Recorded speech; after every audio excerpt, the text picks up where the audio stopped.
king of cards, with holes in his socks. Leaping onto the carousel horse at full gallop, he reached for the gold ring of stardom and caught it. That, perhaps, was his greatest sleight-of-hand trick, as we shall see. What exactly did he do that so excited the world's imagination? What razzle-dazzle fixed the name Houdini in the public memory so firmly that it is still remembered today, more than 80 years after his final disappearing act? Watch him. Tightly strapped and buckled into a canvas straitjacket designed to restrain the violently insane, he is being raised by his ankles to dangle like a fish from the cornice of a tall building. He wriggles free as adroitly as a moth emerges from a cocoon. The crowd cheers. Can nothing hold the great escape artist? After recrowning himself the king of handcuffs, a defiant Houdini is being shackled at the wrists and ankles. He is quickly nailed inside a wooden packing case and thrown into the untidy waters of New York Harbor. Moments later, he splashes to the surface, rattling aloft the police jewelry. He has escaped the inescapable. The skeptics are befuddled. The man must have supernatural powers. Equally confounding is his trademark Indian needle trick. Apparently swallowing thread and 100 to 150 sewing needles, he extracts the needles from his lips to dangle and flash in the spotlight, each one threaded. Impossible. Was the devil at work here? Does it need to be said that anyone who lacks the secret of trying to thread needles with the tonsils had better first make a reservation at the nearest emergency room? As a devout magician, I am able to reveal only that I may not reveal Houdini's secrets. Just as nature abhors a vacuum, a gap in the logical mind needs to be filled. Forgetting that magic tricks are designed to defy logic, the dumbfounded rush in with nonsensical explanations to plug the vacuum. As Houdini's fame expanded, so did the absurdities.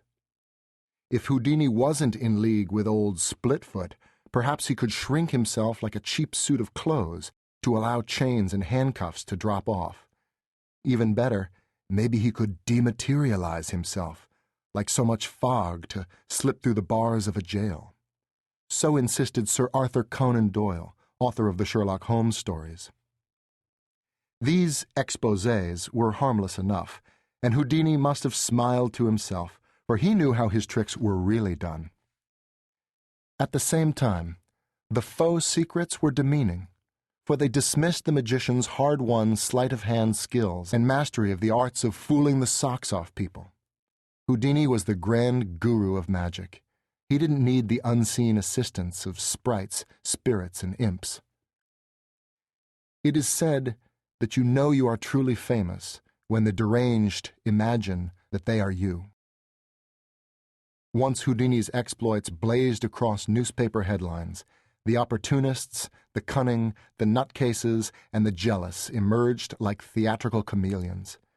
The imitators not only parted their hair in the middle, as did the escape artist, they mimicked his style of dress and his billing.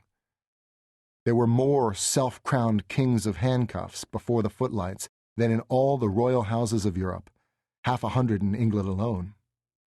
To Harry's great annoyance, these pests tried to counterfeit his name, coming up with such worshipful thefts as Houdini, as in W-H-O, Udini, and Hardini. Women, too, tried to get into the act. Most nettlesome was a Miss Undina in Germany, whose name, when pronounced, sounded close to the original. He had to sue to get her and her copycat tricks out of the escape business. And where a heavily manacled Houdini had had himself photographed in his underwear, an imitator named Miss Lincoln had herself photographed in a racy costume that could pass as knee-length bloomers. But not even the curves and black stockings of that distaff queen of handcuffs were a match for Harry's commanding footlight razzmatazz. His strategy was to trump his imitators with ever more daring and death-defying feats of mystification. It was this battle for supremacy that inspired one of the most dangerous illusions, the awesome